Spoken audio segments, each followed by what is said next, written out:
میں ایک جملہ یہاں کہنا چاہوں گا، یہ لکھا گیا نا کتابوں میں کہ نبی کا خیال آئے تو نماز ٹوٹ جاتی ہے، یہ کہنے والوں نے کہا، لکھنے والوں نے لکھا۔ میں بات نہیں کرتا کہ کون تھا، کس نے لکھا، جس نے بھی لکھا کی کہ نبی کے خیال سے نماز ٹوٹتی ہے۔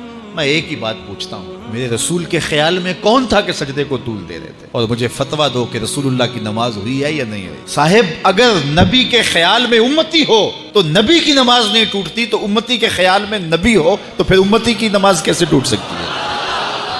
باقی رہی بات خیال کی، آؤ بخاری اٹھاؤ۔ حضرت کعب بن مالک رضی اللہ تعالیٰ عنہ، یہ کون سے صحابی ہیں جن کی بخشش کا اعلان، توبہ کا اعلان اللہ نے قرآن میں کیا؟ حضرت کعب بن مالک کہتے ہیں اصلی قریبا منہ، جب میں کھڑا ہوتا حضور کے قریب ترین کھڑا ہوتا۔ کیوں قریب کھڑا ہوتا؟ فاسارقہ النظر، اس لیے کہ نماز بھی پڑھتا رہتا، چوری چوری حضور کی دید بھی کرتا رہتا، نماز بھی ہوتی رہتی، رخ مصطفیٰ کی دید بھی ہوتی رہتی۔